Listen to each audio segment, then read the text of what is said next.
Shaar Aleph Perek Hay in the middle. I took a tangent to learn about what malachim are. So,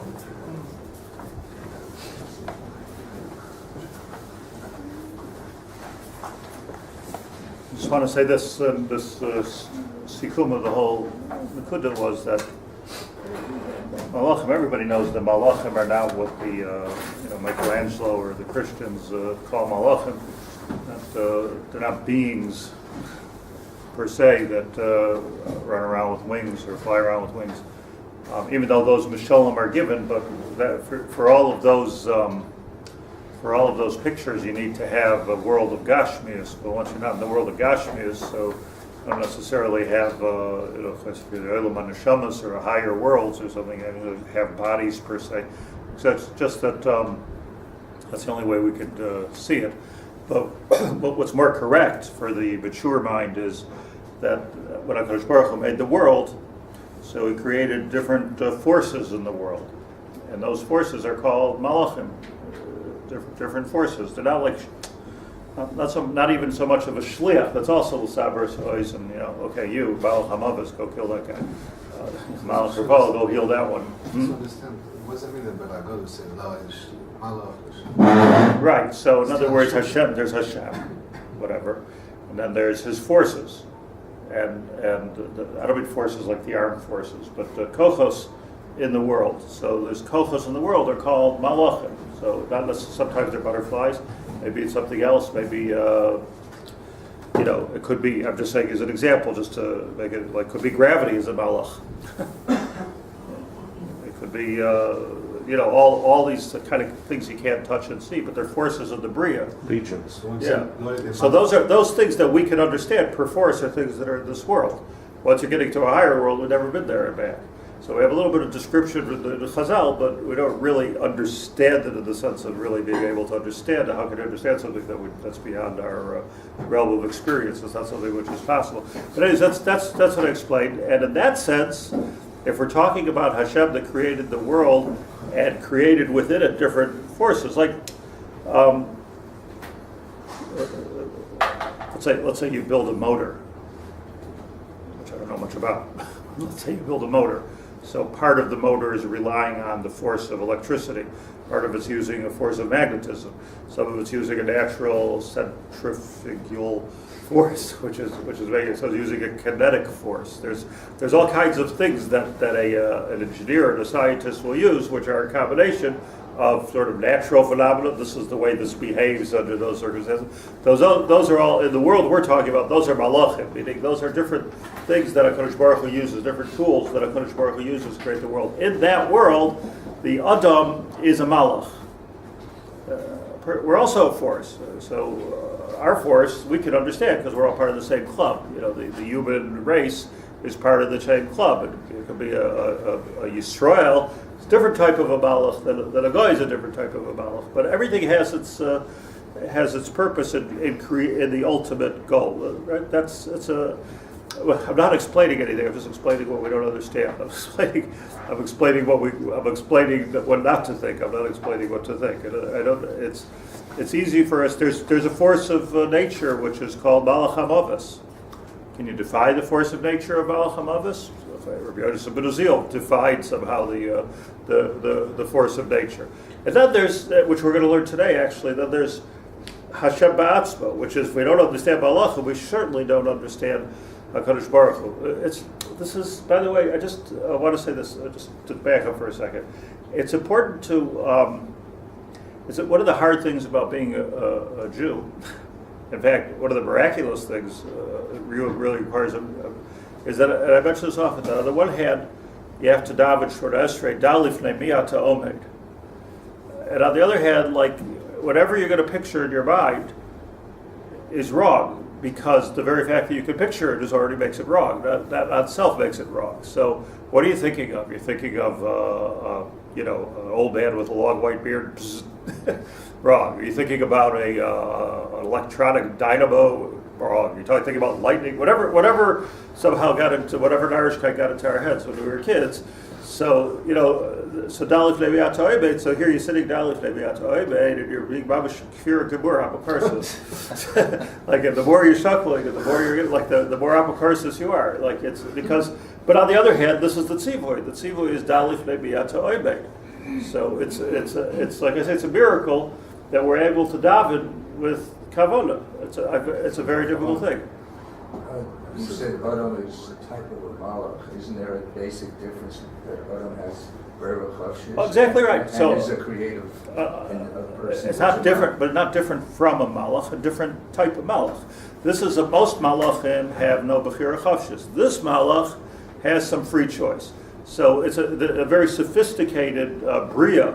The Bechir Shal Yitzir Kapov, as the Gemara calls it, Bechir Shal Yitzir Kapov. But this is a malach with, first of all, I have a goof, that's cool, but also that's something, right?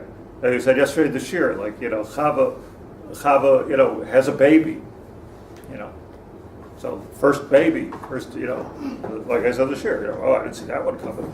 Like what kind of thing is that? Like I'm creating a person. Until now, the only creation was Hashem created Adam. As far as anybody knew, anybody meaning the two of them, as far as anybody knew, that's the way people are created. Maybe that's, by the way, the way it would have continued to be created if there would have been a chet of maybe Hashem would have just made people. Maybe everything would have been people. I mean Hashem's people, but I'm not sure about that. But now she became, after the chet, she became Chava Ein Kol Chai. That's only after the chet that she became Ein Kol Chai, right? So now but she's this is the type of a malach that I'm participating in the Ma'aseh Bereishis. The Nachash was a type of a malach also.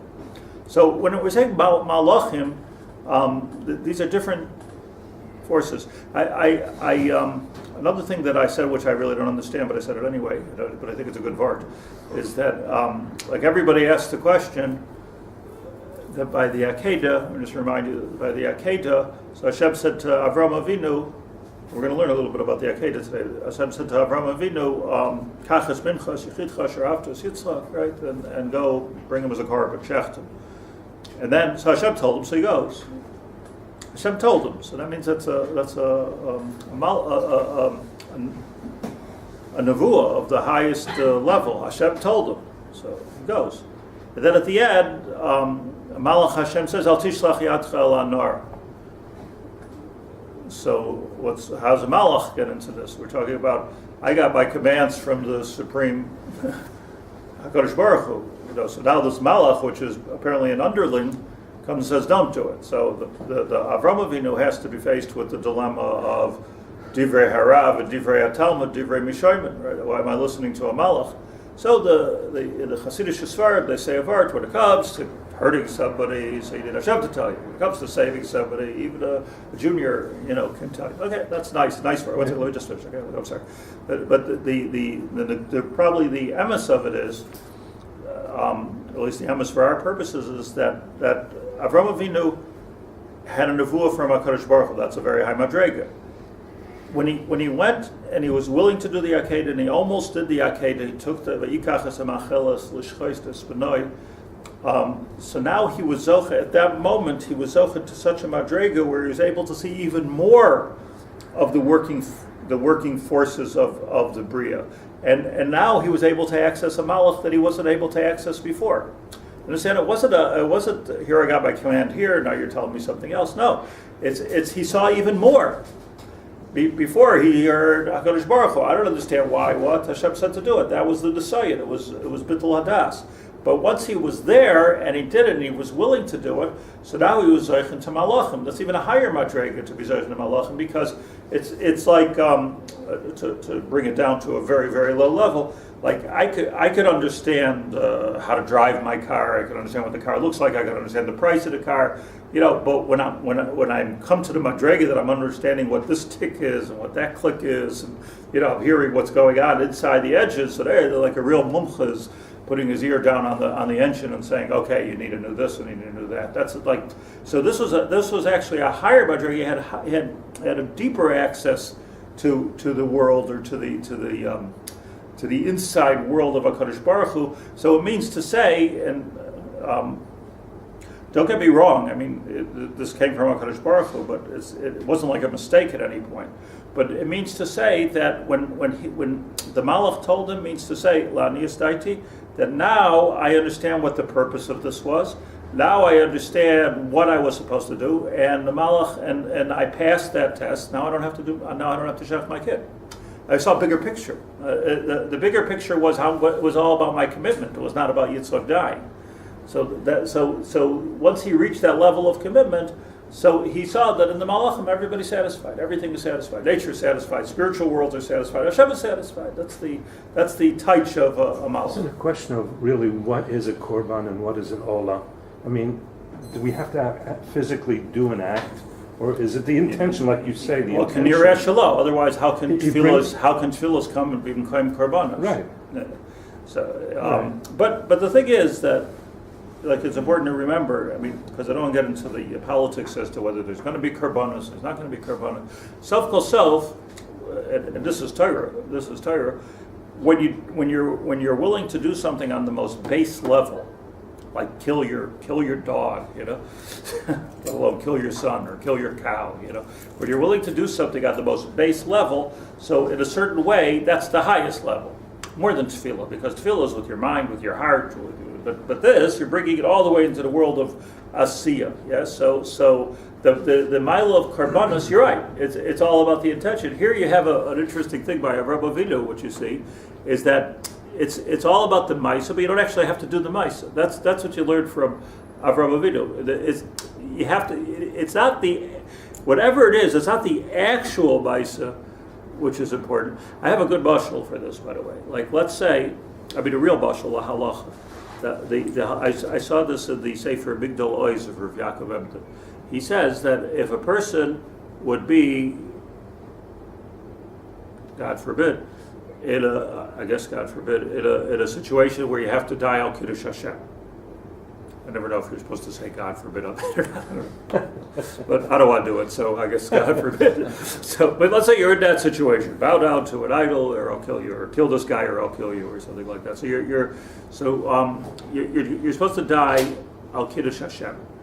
So a person's in that situation, wherever you are, in a pogrom, in the Holocaust, in the Spanish Inquisition, put yourself wherever in history you want to be. We've been in that situation so many times. So you say, Amaskim, Mucha, Baruch atah Hashem Elokeinu melech haolam, asher kitshanu v'tzosem v'tzivanu, l'kadesh shema Yisrael. That's the bracha you make if you're ever in that situation. That's the bracha that you make. You said you're hineni muchan, you close your eyes, you have kavanah, you're ready to go. Boom, the gun jams and you end up not dying. So so the old joke is that the Litvak's walking around saying no hefsek,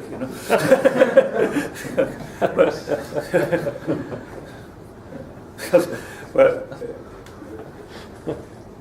the Rabbi Yaakov Haber says that in such a matzav, you did the mitzvah of Kiddush Hashem and now you're b'chayim.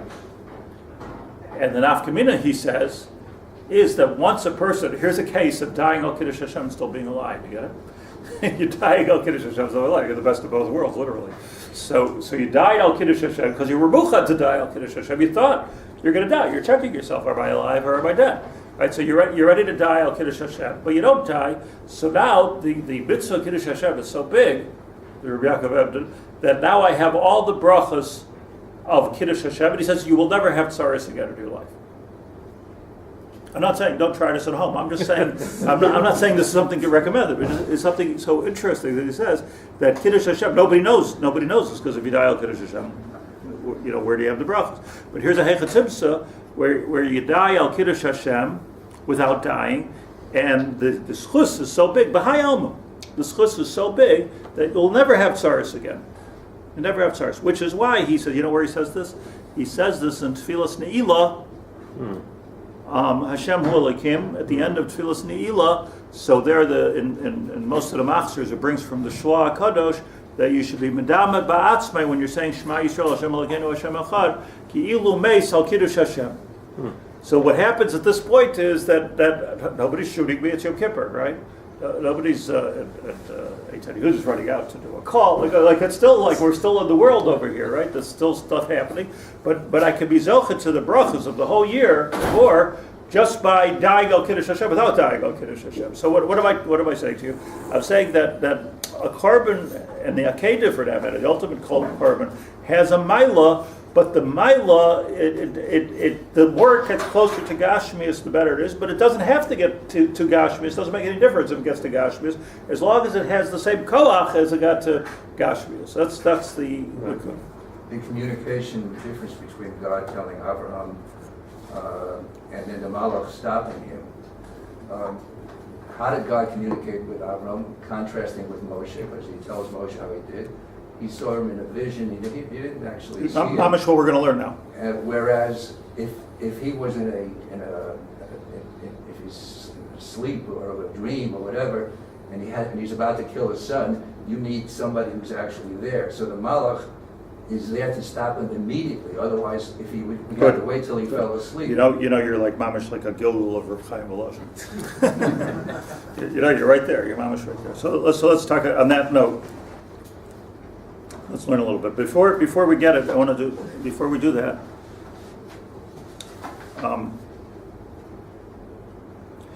he described here, again, now shift over from that. We're going to go back to Malachim in a second, but shift over to the worlds. We don't need it. Where, what book do you have? Parakeh. Chol ha'ilamos nechlalim v'nechlakim l'dalad ki yadua she'no ifanim v'achayis v'kisei kvodah v'atzilos kadshay yisbarach. 4 worlds. Another lashon for the 4 worlds he's going to explain is the worlds of Abiyah. When he said 4 worlds, again, like not 4 globes, one on top of the other, not the atmosphere and the stratosphere, not 4 dimensions to life. There's a dimension that we see, which is called Asiya. Asiya, Maisa. There's a higher world called the world of Yitzir, a higher dimension that we don't see. There's a deeper dimension. The world of Asiya goes all the way to our psychology and our personality, but it's all nefesh, you know. And then there's a dimension we don't see, which, let's say, just to give an example, let's say the dimension of history. Like that we don't see. We see what's going on in front of us. We see cause and effect in front of us. We see everything scientific, and then it doesn't work out. Why do the righteous suffer? Why didn't it work out? Why did everything is right? Why shouldn't it work out? Well, not everything works out. Why? Because there's a higher dimension in, whether it's in the world of Yitzira and Bria, wherever it might be, a higher dimension. So let's say it's the dimension of history. Yes, but you need to forward. Let's say, if I'm just saying this, I don't feel it. But let's say if there wasn't a Holocaust, there wouldn't be a state of Israel. I'm saying I don't feel that because I still grew up with my grandfather died. I can't. I'm not dealing with the state of Israel. But let's say from Hashem's drone point of view, there's a process of history. So in terms of history, not everything works out the way you think it's going to work out. In this dimension, if we would see this dimension, we would see things differently. There's the dimension of schar v'onesh. Schar v'onesh, well, okay, it didn't work out. Maybe that's because of something you did 3 years ago or something your grandfather. Maybe it's a gilgul. Maybe you're a gilgul. There's all kinds of dimensions of Asiya, Yitzira, Bria, Atzilus. There's all kinds of dimensions to everything that's happening. So it's only a shoita that says that, well, I shouldn't say it's only a shoita, because even in a Beis Din, ein l'dayin ela ma she'ein avroyos. But as I pointed out, that a dayan can only paskin by what he sees. That's in this world. You can't go to a makubal to paskin a din Torah, because it needs to be here. At the same time, a dayan has to pray for the siyata d'shmaya that his din should be emes la'amitoy. So emes la'amitoy means, says the Goin, in all worlds it's true. This worked at every level. That's and that's a whole new reality. So here he's saying something, that's the 4 worlds, 4 dimensions. V'nishmas kol echad hu ha'olam she'alav. Now this is already chidush niflo. K'may shenemar Rabbi Nosei achayis hinasu ha'oifanim l'umasam ki ruach ha'chaya ba'oifanim b'lechtam yelchu b'amdam yamoidu. Let's get the first 3 words. Nishmas kol echad hu ha'olam she'alav. The neshama of this world is the world on top of us, Yetzirah, on top, so to speak. The neshama of Yetzirah is Bria. The neshama of Bria is Atzilus. Kisei HaKavod. That's in Bria. So this, Rabbi Say, opens up a whole new definition for the word neshama, no? Like, we thought neshama is, okay, I have my heart, I have my brain, I have my kidneys, and I have my neshama. So that maybe it won't show up on an x-ray because it's spiritual, but it's something that I'm carrying around. Isn't that what everybody believes? Like, I have my neshama. It's unique, it's me, it's my neshama. So according to the sentence, that's not what neshama means altogether. What neshama means, and this is what I want to take a few minutes to delve into for a minute. Neshama means that that the world which is on top, the dimension on top of the dimension in which we live is called its neshama. No. Let's say it in English. The neshama then becomes the driving force. That this world is the driving force, or the neshama of this world is this world, this dimension. The driving force of this dimension is this dimension until you get to HaKadosh Baruch Hu. So, so think more of, like a gearbox, big, smaller, like until you get into this world. It's not like a remote controller, though. No. Stick to my watch. In other words, you're talking the movers. So it's a new pshat neshama. Nishmas kol echad means every world, doesn't mean kol echad, every person. Nishmas kol echad hu ha'olam sha'alav. And he brings a pasuk in Yechezkel. V'hachayos gam came, for instance. Chayos, we said there's different kinds of malachim, right? So there's us, on top of us, oifanim, those are the wheels, the movers, the gears. On top of that, chayos, which is lashon chiyus. So there's a whole thing going on that we don't see. Wait, the Adam is described differently, no? V'chayos gam came misnagim aydei olam hakisei sha'aleihem. And the chayos, which is your higher level of malachim, are being controlled. The dynamo for them is the kisei hakavod. Kisei hakavod doesn't mean God's chair, by the way. That's not what it means. It's just again like a Michelangelo idea. It's not a. That's not what it means. It's an idiom. It has nothing to do with God's chair. It's kisei hakavod, nothing to do with God. God does not sit on his kisei hakavod. No, it doesn't work. There's such a thing in the Bashal of the Nevi'im that he gets up from his Kisei HaRachamim and he goes on to his Kisei HaDin, he gets up from the Kisei HaDin, gets up Kisei HaRachamim. None of that is the Kisei HaKavod. Kisei HaKavod is in the world of Bria. When Moshe Rabbeinu was getting the Torah, so the Malachim of Yetzirah, I pointed out, said to him, the Gemara says, Mali Yilud Isha Poi, what is he doing here? You're in the world of Asiyah. So what Hashem tell him? Achoiz b'Kisei HaKavod, not grab onto my chair. Achoiz b'Kisei HaKavod, show him who you are. Hold on to the Kisei HaKavod, which is a higher world of Bria, v'hatzir lam shuva. In other words, a person looks at it with a very narrow dimension. The upper, the malachim can see things like from an aerial point of view. So you see from the bird's eye point of view, you see it better. So now they're saying, according to our point of view, what are you doing here? You should be here. So what does Hashem say? Achoiz b'Kisei HaKavod. Okay, malachim, you're not here. You're even higher. Like you're the one who's going to show the malachim what they're there for. Not they're showing you what you're here for. They have a different thing. Shakisei, and this is v'achayis gam kem isnaigim aydei olam hakisei shel aleihem. Moshe Amar shakisei noisei es noisav. Lashon of the Zayar Zayar Chodesh Yisrael the Chayis Natal Line Kursaya Kadisha Natal Chayis. Or in Hebrew, Chayis Noisei says Hanois Noisei Vakisei Hakadosh Noisei Chayis. Where do we have this concept? The Aron. Aron. And the right, the Bnei Kos, right? So Aron Noisei is Noisei. So Lefi Hasagasi, let me just explain it. We know that it looks like the Levium, Hashem wanted it to look like the Levium were carrying the Aron. But we know that, as I pointed out a couple of weeks ago, that the Aron weighed well over a ton. I did the calculation.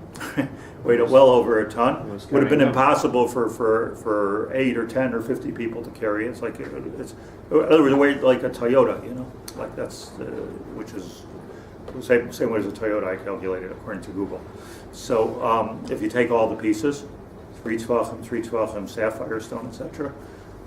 So it wasn't the Bnei Kahas which were carrying the Aron. It was the Aron that was, and it wasn't even that it was defied gravity, and that it was weightless. But what it was it actually carried the people. So so let me say this: we think, in the way our minds have pictured this, that we are carrying our neshama, like you're carrying around your heart and your liver. And the answer is no. You're not carrying your neshama is carrying you. That's what he says here. Alright, noise is nice. It's what's really happening here is the way it looks is the Bnei Kahas are carrying the Aron, or the way it looks in Yecheskel's dream, Yecheskel's nevuah rather, is that the Malachim are carrying the Kisei HaKavod. But it's not true. This says the Zohar. The Kisei HaKavod are carrying the Malachim. So for whatever Hashem's reason is, He wants it to look that way. Even in Shemayim, He wants it to look who's carrying who. So this is fascinating to me, because what's happening is we're walking around with our neshama, which we have yet to describe. Really, we're walking around with our neshama. So we're carrying the neshama, which carries us. Because mitzad echad, if there's no person, there's no neshama. Person dies, neshama, poof. So Hashem needs the person to carry the neshama. Mitzad sheni, the neshama is carrying the person. So it comes out that we're carrying that which carries us. Can you work that out? No. Okay. It's like like we're carrying that. We did a good painter in the office, so you can figure. But who's carrying who? Yeah. But even though the neshama may be carrying us, the guf can sully the neshama, or it can keep it pure by its actions. No? For sure. I'm not saying the goof has no function. But it affects the one who's carrying it.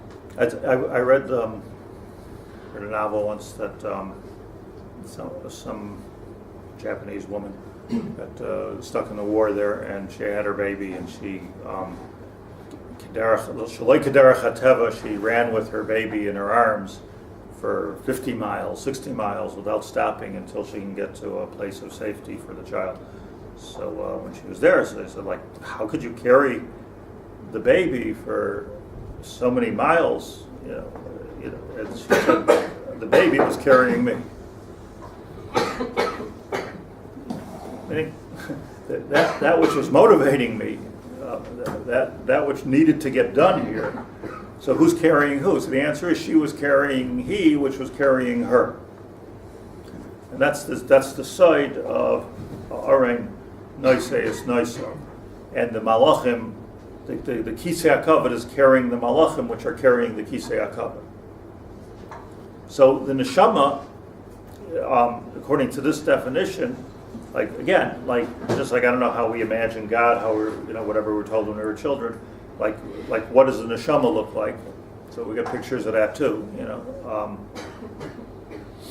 Agav, I'm in the publishing industry, and like there's like a whole new movement against illustrations.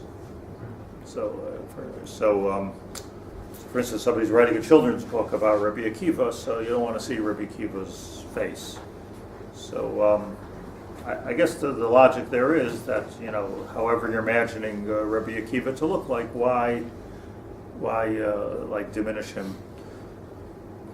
I don't know, but I mean, like today we have photography and we have pictures of Gedolim, and I wish I had a real good picture of the Vilna Gaon or Abai and Rava. I would love to see I would find it actually quite inspiring to see, what they look like. Maybe because they look just like us. Maybe that's exactly the inspiring thing. So in my little world, I allow those pictures and I encourage them. I think it's good. Whatever. If that's your as long as it's not narishkeit, if that's your concept, so do it. You know, why not? Why not have a picture of Moshe Rabbeinu? Why not? But when you start talking about pictures of celestial beings, you know, which, by the way, even in the Art Scroll Haggadah you have the Malachim flying around and the voice of Hashem coming down at Har Sinai and the Mapitom. Like here, you're already putting Mishagas. You know, so that's already narishkeit. Like we have no. Rabbi Akiva looked like a person. I'm telling you. Whether you know, he looked like a person. The craziness is that we think he wasn't a person. I remember sitting at it was like a kiddush after Shacharis on Shabbos. I remember sitting with my Rebbe Rav Scheinberg, and there was a discussion. He didn't talk so much on Shabbos. He didn't talk on Shabbos at all, actually. But every once in a while, he's like said something there. But somebody was saying that they're going to Bnei Brak, you know, from Yerushalayim. They're going to Bnei Brak, so they're going to be in Panovich. So somebody else said, "Oh, you're in Panovich Yeshiva. You're going to visit Panovich Yeshiva. You know, take the opportunity and take a look at a Malach. Go look at Rav Chatzkel Levenstein. If you want to see what a Malach, you know, take a look at Rav Chatzkel Levenstein." And Scheinberg said, "Basar v'dam." They're like, wow, you have politics here? You don't like him? You know, no. The whole greatness of it is that he was a Basar v'dam. That's the greatness. The whole thing to look at is that we're not getting a glimpse at Malachim. Who cares about that? We get a glimpse of what we could be. That's the whole, so if you see something, if you're Zocha, you have the eyes to see something special or holy. So the whole beauty is that this was an accomplishment of a Basar v'dam. So, okay. So who's carrying who? Yechezkel gave us some sort of description. Yeah. Okay. Of a Malach. Of what's out there. So I have here, I don't know if you have this, you have this Nefesh Hachaim. In the back, he has Likutei Maimarim. Do you have the same book as him? Or do you have Likutei Maimarim? So if you have it, if not, so follow on with me. And Maimar is very important. In this book, it's Shin Lamed Ches.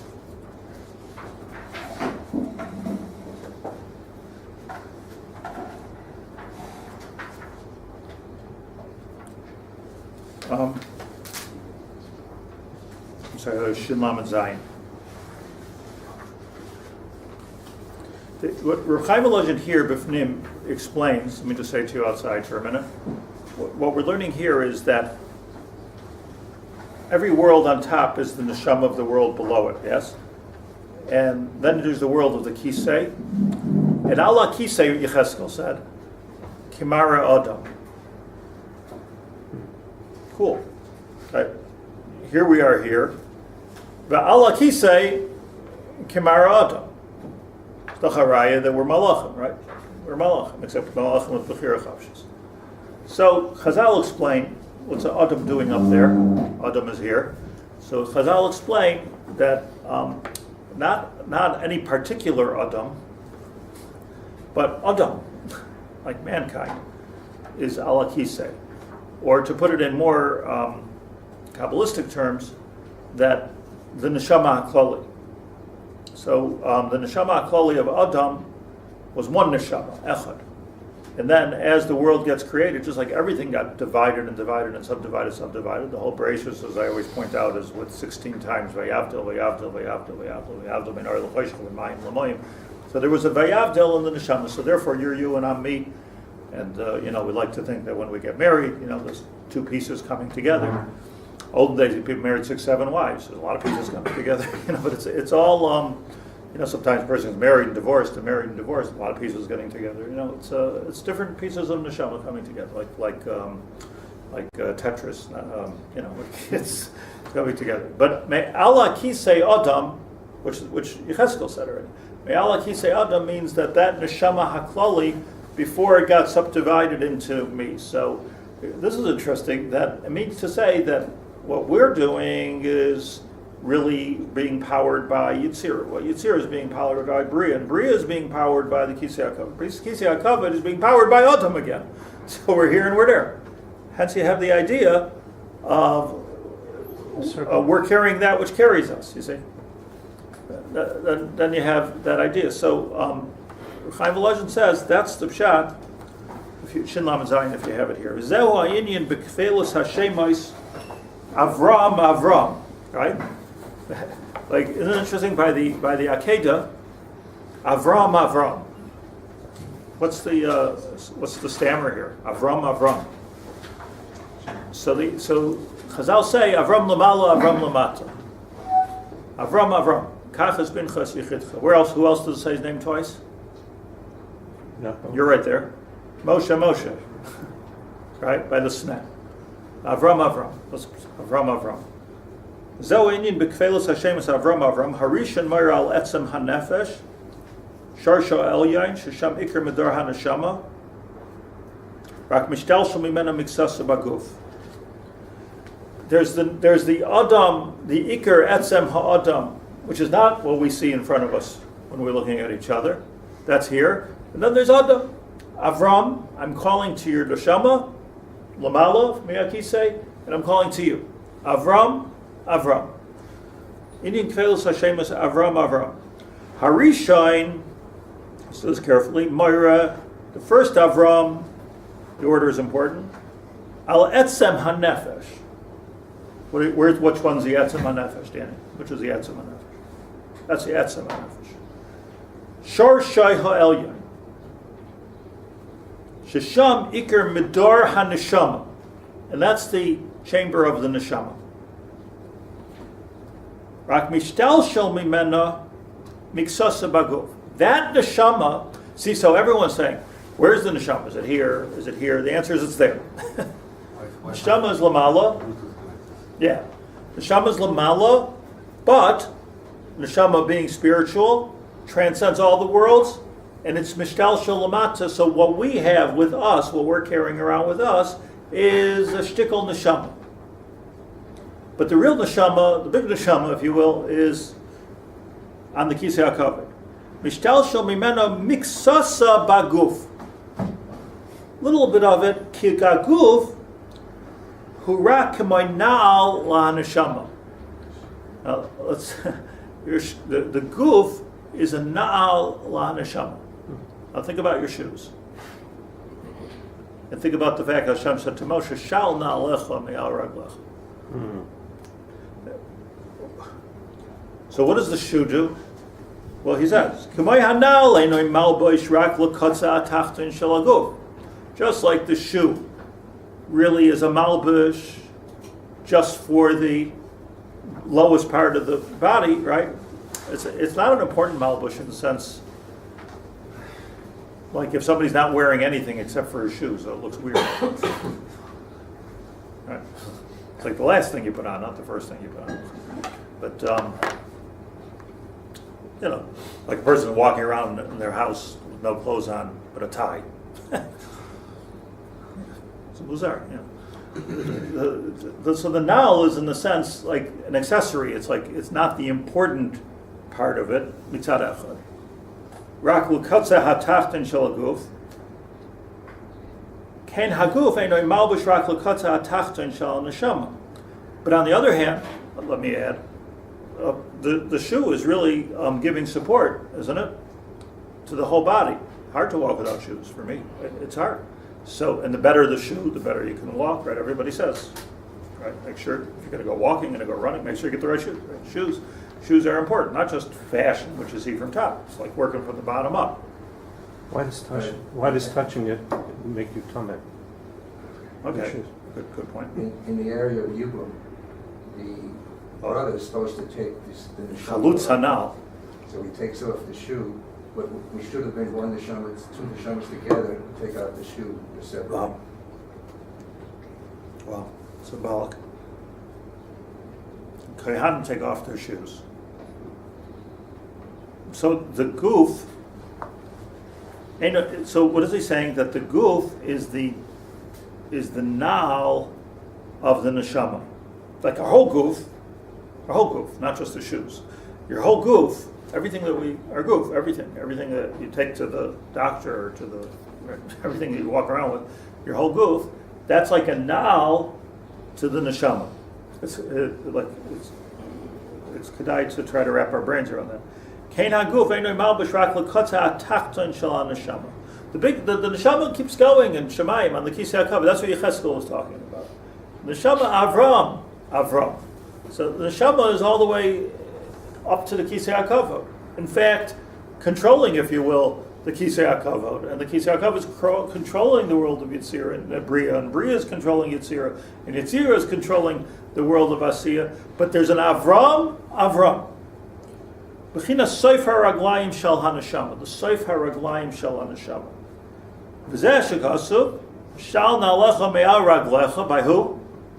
Moshe. First thing Hashem told Moshe Rabbeinu.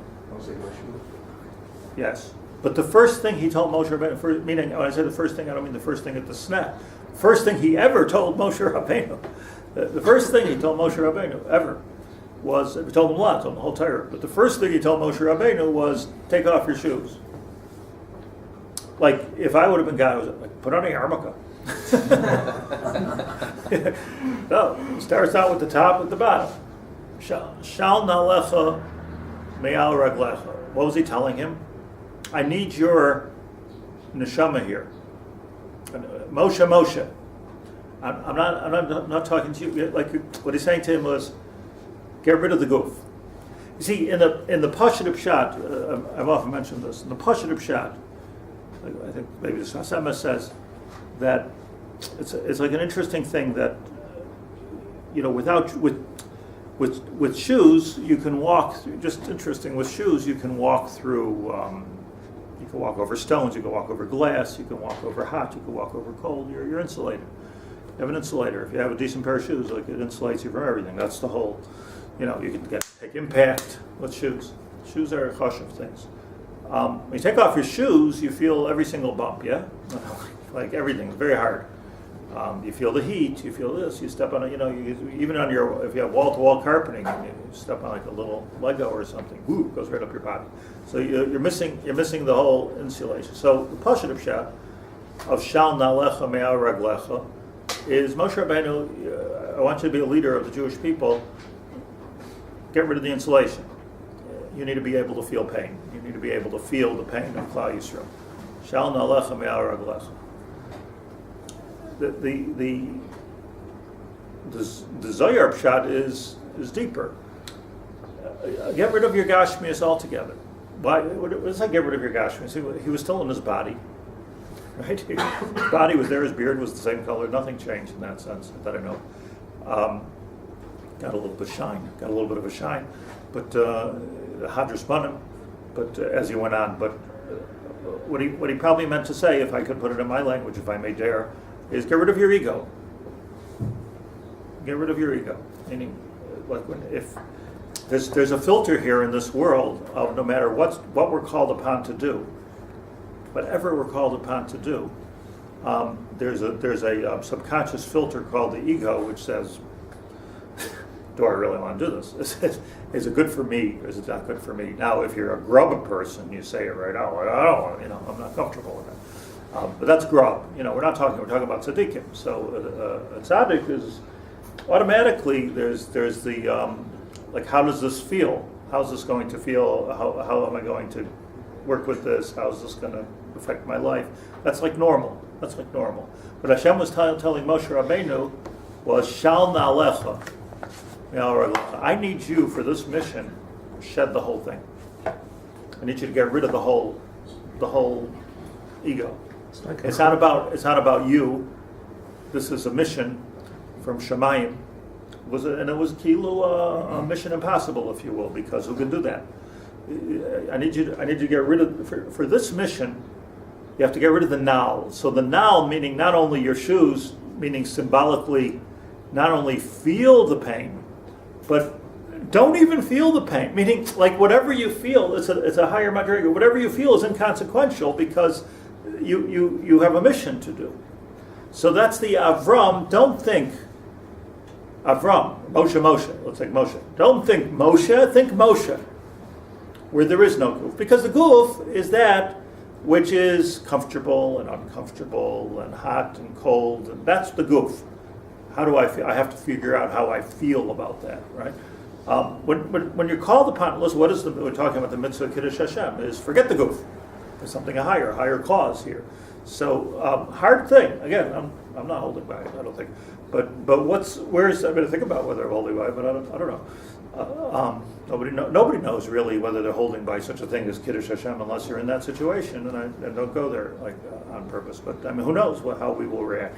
History has shown very simple Jews have responded correctly to Kiddush Hashem, and very chashuv Jews have run from it. It's not so pashut. And on that, the Rambam says, and if you didn't do it, einus rachman apatra.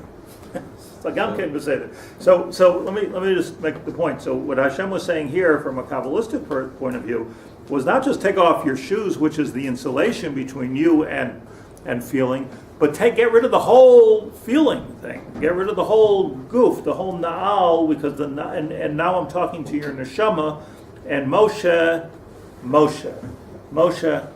So let's just finish this because it's time to go. Hainu. Possession because of shal na'alecha me'al raglecha. Hainu haguf. Get rid of your goof. Avram Hasheni Moiral Kotza Tachton Shal Neshama Shenishtel Shabaguf. V'zeh kavanasa. You'll give me another minute. Avram seek timer begave. When you read the trop Belkari, right? Avraham, right? So there's a what's it called? A psik. It's called a psik. That line. Yeah. Avraham. Psik Tame Begave, Ratzalayma. There is a hefsik bein Avram Dila'ela Shuha Nefesh B'Shorsha Ba'olam Ha'elyon Ubein Avraham Hasheni. So there's this duality going on over here of Avraham, Psik Avraham. Talking to both of you here. Kishim Lubeshes, because Sof Kozov, him Lubeshes Baguf Bakotza Achron Shalom. Yesh hefsik Begave. Shaguf hu hamafsik. So the goof of Avraham was the mafsik. He wasn't so pure. Listen to this. He wasn't so purified, Avram Avinu.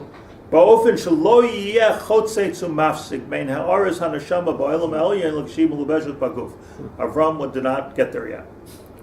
As great as he was, there was a hefsik. Avraham is greater than anything we can imagine, but not. There was still that line. Moshe loy pasuk time begave. Wow. Moshe was no line, no. Shenizdachich etzloi haguf kol kach. This is already, by the way, at the snap before he went into action. Ad shloi haya chaytzei to mafsik klal bein ha'aretz haneshama kishahaya ba'olam ha'elyon l'kishahaya baguf. Why? This was Ish Moshe Anav Mikol Adam. Had no ego. The whole thing was no ego. You know, I said Shabbos morning that the difference between Gedolei Hadar and what can come out to be the Bira Mikta, the biggest Rishoyim in the generation, which were also had great leadership skills and great, Hitler was a great leader, I guess, on some level. Stalin, the difference is ego. That's the whole difference between. And the unbelievable thing about it is that when you come to such a level of godless, if you let your ego get involved, not only you failed that test, you got to take it over next week. Back down to the bottom, you're like the lowest level. The godless would know.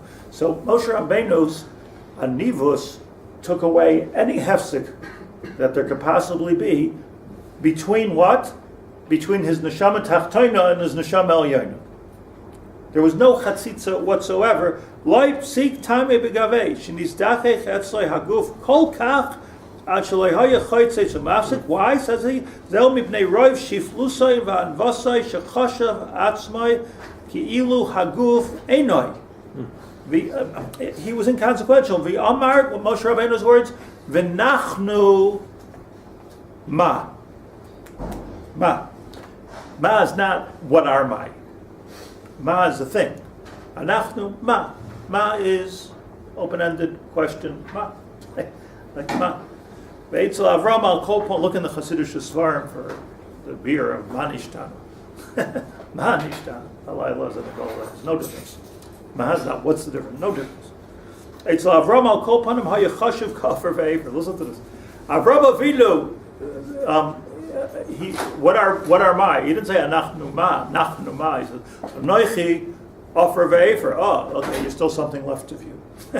offer ve'efer. Moshe Rabbeinu said nachnu ma. So why Shaun Alecha? Then why do you have to Shaun Alecha? He said, I'm speaking to your neshama. I'm not speaking to your goof. You're capable of shal nalecha, so do it. L'chein amar hashchina medab. By every time it talks about Moshe, unlike Avram, unlike Miriam, unlike our Avram, l'chein amar hashchina medaberes mitoch groinei shel Moshe. The Shechina, like, there was no difference between Moshe Rabbeinu and the Shechina. Machma shaloi haya aguf etzlem masach mavdil. There was no hevdil, there was no mechitza. Hayishchina medaberes mitoch groinei mamish. B'zeu Indian Dibra Aaron and Miriam and Moshe. So Aaron and Miriam are speaking about Moshe as we parsha. They're speaking about Moshe and they're saying Shchashu etzlem gam kein. We have nevuah, they have nevuah. Right? What's he has nevuah? What's the difference? Gam kein nizdachich hachomer kamoy Moshe. They were also pretty pure. L'chein Amar harakach b'Moshe diber. So what? He only speaks to Moshe. Kolomar lo bo bilvado yashchina b'daber to groinei by mamish. So the mistake was, they said, it's like the difference between Avram and Moshe was the difference between Aaron and Moshe, Miriam and Moshe. And Hashem answered, this is our pasuk, Hashem. How could you compare, and this is what you said before, how could you compare the Aspaklaria HaMeira, as he says, to the Aspaklaria She'ena Meira, which he's Ma'arifin, and I'd like to go through it on Thursday. That the difference is so delicate, but you can't compare yourself to Moshe. Moshe was a Bechina of Ashchina Medaberes Tekrani, the only one. There's only one. Even though I hear people get up sometimes and they speak like a hesped or something about a tzaddik, and they say, Ashchina Medaberes Tekrani. Not true. There's not Ashchina Medaberes Tekrani. We've got to be careful with that, because this is a phrase which is reserved for Moshe Rabbeinu. Even Avram Avinu didn't have this. Avram, seek Avram. Moshe. What he was here, he was there. What he is there, he was here. And the only chatzitza, again, I want to just review this point, the only chatzitza that existed, and by the way, the Rambam, we should learn this, the Rambam in Shemona Prakim, in his Pirush Mishnah, he says this is not Kabbalah. The only chatzitza that there is the chatzitza of ego, and Moshe Rabbeinu had no chatzitza like this, and which is why, says the Rambam, he was able to say to HaKadosh Baruch Hu, no chatzitzas here, so Hareini nos kvoidcha. There's no chatzitzas, let me see what you look like. And HaKadosh Baruch Hu said, explains the Rambam, no chatzitzas, yesh chatzitza. You're still lo yarani adam v'chai. You're still alive. So even though it's completely transparent and the glass is completely clear, it's baklaria meira, but chatzitza still is. To see HaKadosh Baruch Hu. With the now, then O is the lock up closed. Now encloses the foot. Take off the shoe so you will have no chatzitza. Unlock the With chalitza, what are we getting rid of? So he's saying a good part, that the two neshamas, you're supposed to take over your sister-in-law's Which is the neshama. mitzvah. That's the mitzvah. No, you do the shoe when you don't do it. When you don't do it, right. The yubum is the mitzvah. Right, I mean, there's a chatzitza here. The yubum is, there is a chatzitza between these two neshamas. We can't do this. So your cholate's the neshama. So what's the Pshat, the Malachim were arguing with Moshe Rabbeinu? There's conflicts in energy. Bipolar. Kodesh Baruch Hu made briyas. In other words, like let's say, Kodesh Baruch Hu made an energy of life, and an energy of death. I don't say energy is the right word, but kosmos is the right word. So, what do you do when there's a conflict? They're arguing that Moshe up there. Understand that? They're saying that this is inappropriate according to the Bria. What did you say? It's like Kodesh power, whatever. But in other words, what was going on in the mechanism, I don't know if anybody was saying anything. What was going on in the mechanism is that there was something awkward happening over here because you're going Keneged HaTeva. But not this Teva, that Teva. So in the allegory, HaKadosh Baruch Hu says, Hachzir lahem tshuva, that the Teva can be even higher, and I'm the neshama of that world. And according to Yecheskel, you can understand Moshe Rabbeinu. Arguing is just I thought Shua is true to what? To himself? it's like if you're sitting in a laboratory. I mean, because you're stuck in Right. you're sitting in a laboratory and saying that these two molecules are arguing with each other. They're not arguing with each other in the way we argue, but there's a fight going on here. Bodies, antibodies. There's a fight going on within our goof. Antibodies, right? Radical cell cancer cells and cells which are getting rid of them. There's a fight going on here. So that's the pshat, and the malachim are arguing with each other. There's also a bigger picture. That this is the way the goof works. The goof needs to create, the goof needs to argue. There's a bigger picture, even in the goof itself. I was in the mashal of taking off the shoe because it feels the pain. So I wondered for a while that if you walk around for long enough with that shoe, then you don't feel. So this is the answer to it. I mean, I had thought, okay, well, then he won't at a certain point. The leader doesn't feel the pain of his feet like Moshe, but it means he's not supposed to feel that. Meaning, like you said, don't feel the pain because it's feeling the pain means that you have an ego to feel it. But it's interesting. He didn't ask him to walk around for the rest of his life without shoes. Right. He said, right now, don't wear shoes. Right now, you need to be able to understand that. Meaning, you got to get back into your goof to go to Mitzrayim. Put your shoes on and go to Mitzrayim. It seems. I mean, you'd be right if you would say to him, as a leader, you have to forever take off your shoes. But I'm trying to get you to do a mission. In order for you to do this mission, I need you to take off your shoes and feel it. I think that's what the Shas says.